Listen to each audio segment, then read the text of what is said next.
All right, up next we have Lauren. She's going to be doing the lead on experiment 4 for group 2. Hey guys, my name is Lauren. I am, like you said, the lead for group 2 experiment 4 for the commercial air conditioning. Just an introduction according to the residential energy consumption survey, about 87% of all US households have some sort of air conditioning system, and a properly maintained one can last 10 to 15 years.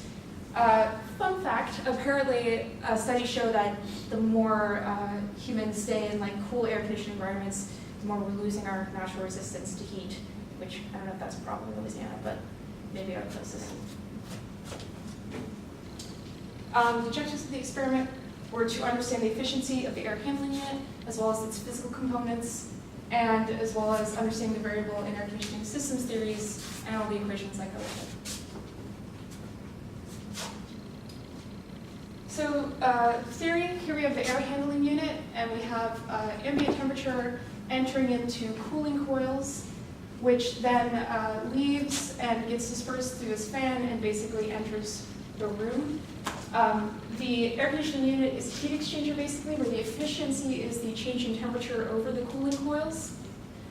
The coil bypass factor, or CBF, which you can see here, is the dry bulb temperature leaving the coil minus the temperature of the cooling coil over the dry bulb temperature entering the cooling coil minus the temperature of the cooling coil.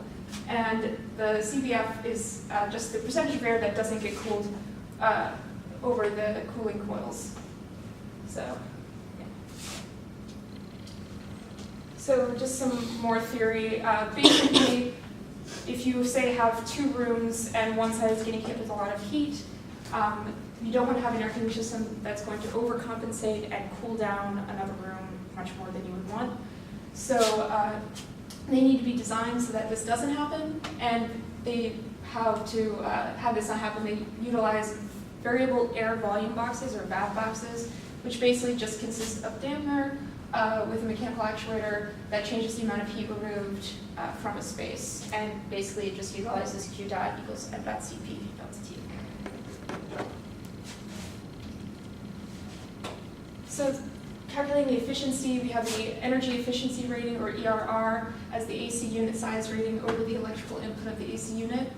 The AC unit size is just the maximum amount of heat that can be absorbed by the AC unit, and the electric input to AC unit is the amount of power being used by the AC unit in watts.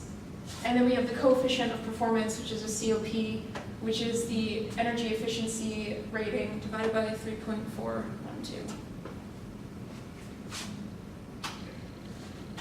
So here we have our apparatus. We have our cooling loop and our heating loop. Basically, air just enters through that AC unit and gets cooled down by cooling coils. And then it goes through the supply air fan and then out through diffusers and through the VAV box.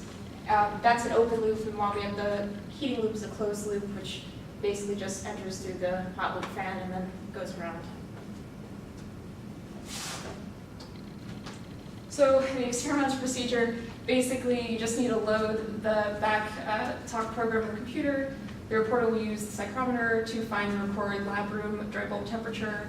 From the cooling screen, record and discharge air, dry bulb temperature, relative humidity, and apparatus dew points.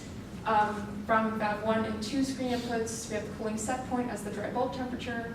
And then on the heating loop screen, ensure the fan is set to 11 feet per second. And the input SCR heat output is 95 degrees Fahrenheit. Return to the cooling loop screen and change the supply air temperature to 6 degrees Fahrenheit by changing the SCR heater. Once the chamber temperature has been raised above the set point, close the VAV 1 and then uncheck the forced damper close box.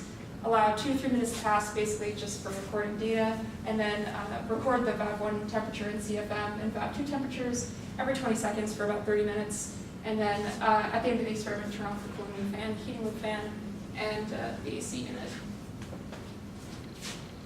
So I was asked to calculate some heat rate and volumetric flow rates, kind of just estimate what I think will happen. I utilize Q dot equals delta TA over R thermal, and R thermal is just the resistance that happens, like if it be the sheet metal or the air gap. And so the room temperature was 68, and then we have those cooling loops and heating loop temperatures. I just set my area as 1 feet per second because I couldn't find an area, and I just picked one. And then the resistance for loop A is going to be less than loop B because loop B has to go through more light sheets of metal and air gaps. And we have our row CP, and then I just calculated the change temperature of A, change temperature of B. And from there, I got basically my heat rate for A is 29.3 BTUs per hour, and my heat rate for B is 4.15. And then I calculated also the volumetric flow rate, which is just that original QA and QB divided by 1.08 delta T. Basically, we're looking for our CFM. And I got 0.995 feet cubed per minute and 0.48 feet cubed per minute. Just some safety stuff. Don't touch it. It's pretty good. Don't want to burn yourself. Be aware of the nearest fire extinguisher in case of anything. And never turn either of the heaters on unless the appropriate fans are on. You could end up burning up the heater. Any questions? Yeah, so on one of your first couple slides, there was some equations that you wait, back. There was one with like a 3.4 something. Where's the 3.4? Is it just like a constant? It's just like a constant. Okay. And that constant's just relying on the unit itself. Yeah. Okay.